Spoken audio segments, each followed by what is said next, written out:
Assalamualaikum warahmatullahi wabarakatuh. Perkenalkan, nama saya Asna Maulidina. Saya dari program studi S1 Manajemen kelas B2 semester 2. NIM saya 2892150195. Di sini saya akan mempresentasikan digital bisnis tentang strategi bisnis digital yang dipandu oleh dosen Cynthia Anissa RPMPDN.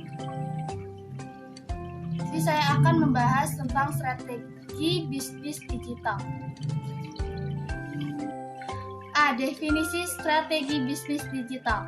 Strategi digital adalah proses penentuan visi, tujuan, peluang, dan inisiatif sebuah organisasi, baik bisnis maupun nirlaba, untuk memaksimalkan manfaat dari prospek dunia digital. Perubahan strategi dari strategi offline menjadi strategi online atau lebih luas lagi adalah digital. Sangat dipengaruhi perubahan fokus pada perusahaan atau organisasi itu sendiri. Apa itu strategi digital? Banyak cara atau pendekatan untuk melakukan strategi digital.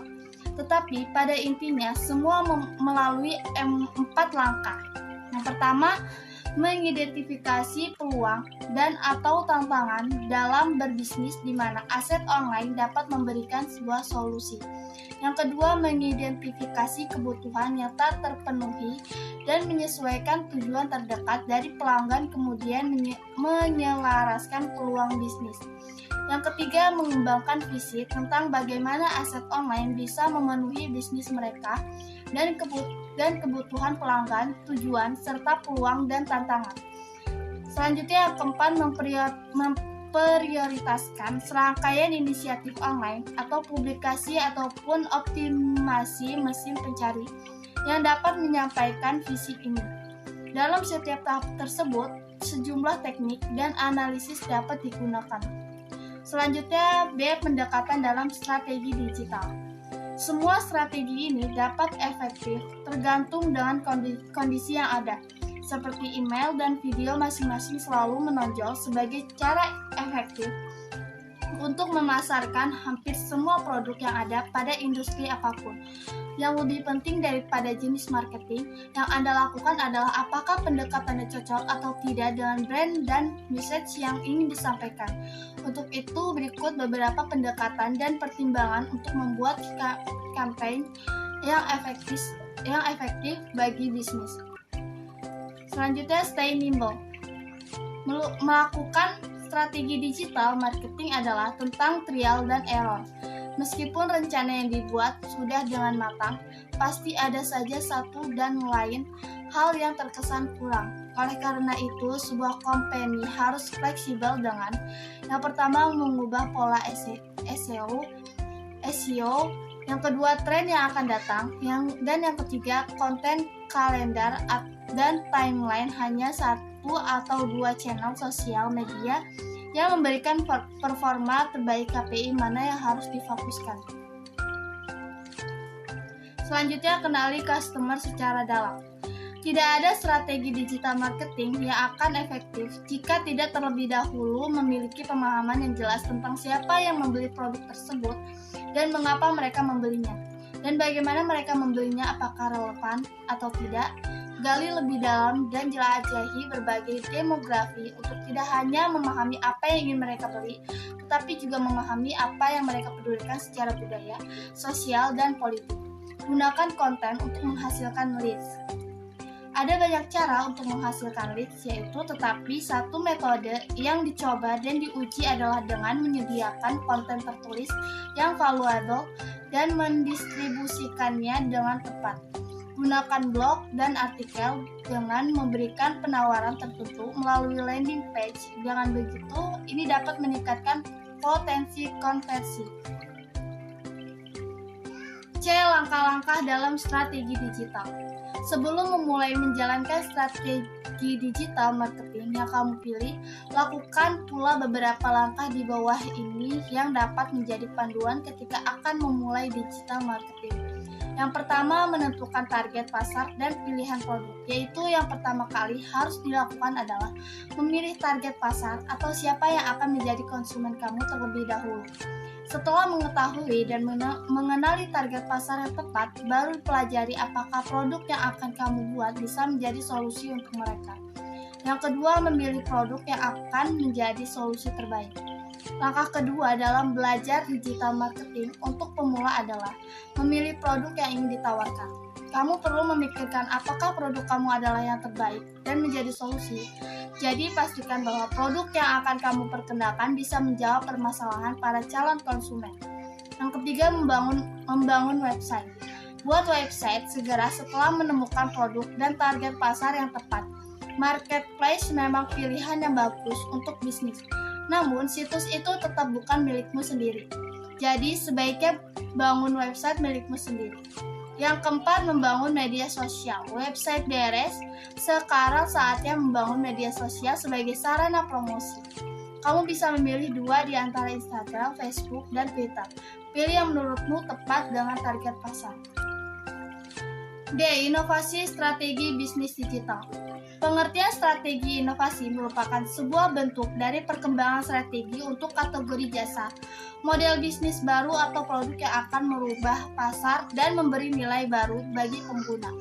Hasil dari strategi inovasi sendiri akan sangat bernilai bagi organisasi karena akan memaksimalkan manfaat potensial. Pengertian strategi inovasi lainnya adalah sebagai hal yang dapat mendeskripsikan masa depan perusahaan. Seperti yang dijelaskan di atas, salah satu contoh inovasi adalah melakukan inovasi produk yang mutlak diperlukan untuk dikembangkan sehingga dapat memberikan berbagai manfaat dan dampak positif yang akan dirasakan oleh perusahaan. Tujuan strategi inovasi yaitu meningkatkan kualitas. Kualitas produk adalah segala-galanya. Oleh karena ini, sangat berpengaruh dengan pelanggan Anda langsung. Maka Anda harus benar-benar memperhatikan kualitas produk yang perusahaan Anda produksi. Seiring dengan waktu yang terus berjalan, barang yang diproduksi akan semakin ketinggalan zaman karena tidak bisa memenuhi apa yang dibutuhkan pelanggan saat ini. Baik inovasi melalui tambahan fitur atau menambahkan kemampuan baru. Ini akan meningkatkan keunggulan dibanding produk sebelumnya. Selanjutnya, memenuhi kebutuhan dan keinginan pelanggan. Selain meningkatkan kualitas, tujuan strategi inovasi dilakukan adalah untuk memenuhi kebutuhan atau keinginan dari pelanggan. Pelanggan akan menuntut pelaku usaha untuk memperbaiki produk atau layanan yang ditawarkan oleh perusahaan guna memenuhi kebutuhan pelanggan. Next. Hal yang harus diperhatikan dalam strategi bisnis. Secara sederhana, pemasaran online atau biasa disebut juga dengan digital marketing dapat diartikan sebagai ajang promosi dengan menggunakan media digital. Namun, sebelum memulai menyusunnya, Anda perlu memperhatikan hal-hal berikut ini. Yang pertama, penyusun strategi. Seperti yang Anda ketahui, bahwa strategi merupakan sebuah rencana untuk mencapai tujuan yang dapat diukur dengan baik. Dalam memulai strategi, Anda memerlukan beberapa hal untuk dilakukan. Beberapa hal tersebut adalah: yang pertama, memastikan bahwa target sudah didapatkan. Dengan demikian, terdapat angka yang bisa digunakan untuk mengukur hasil akhirnya. Yang kedua, menentukan kerangka waktu pelaksanaan strategi pemasaran online atau kegiatan pemasarannya dan aktivitas apa saja yang perlu dilakukan untuk memberikan dorongan positif pada pelaksanaannya. Yang ketiga, mengidentifikasi waktu yang tepat dalam pelaksanaan kegiatan yang telah ditentukan. Contohnya, ketika tanggal tua, seharusnya Anda tidak mengadakan promo hard selling untuk konversi penjualan. Selanjutnya, yang kedua, memahami konsumen. Hal yang perlu diperhatikan lainnya adalah konsumen, karena ia merupakan faktor penting dalam keberhasilan strategi pemasaran online. Konsumen harus Anda pahami dengan sebaik mungkin, mulai dari segmentasi daya beli dan latar belakangnya. Dengan begitu, Anda akan mengerti dan memahami cara seperti apa yang efektif guna menyampaikan pesan dari sebuah promosi. Yang ketiga, menyiasati kompetisi usaha. Jika ingin tahu tentang lawan Anda dengan tujuan dapat belajar tentang kemenangan maupun kesalahan, maka harus menyiasati kompetisi usaha dengan menganalisa kompetitor.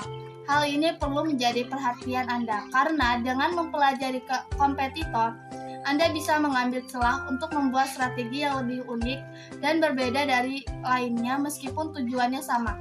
Yang keempat, memilih media yang dijadikan sebagai lapak promosi. Menjalankan strategi pemasaran secara online tidaklah sama dengan strategi pemasaran offline, sehingga lapak yang digunakan pun berbeda. Ada banyak media yang bisa Anda gunakan sebagai lapak promosi, diantaranya adalah yang pertama website, yang kedua sosial media, yang ketiga blog profesional, yang keempat marketplace, dan yang kelima email marketing dan lain-lain. Pilihlah media yang sesuai dengan kebutuhan Anda untuk hasil yang maksimal. Anda bisa memanfaatkan semua media yang ada daftar di atas. Namun, perlu Anda ketahui, untuk menggunakan website atau blog profesional sudah seharusnya Anda mempelajari tentang SEO dan SEM agar promosi berhasil. Nah, untuk sosial media dan marketplace, tentu Anda perlu memilih yang memiliki banyak pengguna. Pasalnya, sosial media dan marketplace dengan pengguna yang banyak juga dapat meningkatkan keberhasilan strategi pemasaran yang digunakan. Itulah beberapa hal umum yang perlu Anda perhatikan ketika hendak menyusun strategi pemasaran online. Strategi ini memang sedang marak digunakan, namun Anda tidak boleh sembarangan ketika menggunakannya. Nah, hal-hal yang perlu diperhatikan yang sudah disebutkan di atas sebaiknya digunakan sebagai bahan pertimbangan agar strategi pemasaran dapat mendulang hasil yang memuaskan. Sekian materi dari saya. Mohon maaf apabila ada kesalahan kata. Wabillahi taufiq wal hidayah. Wassalamualaikum warahmatullahi wabarakatuh.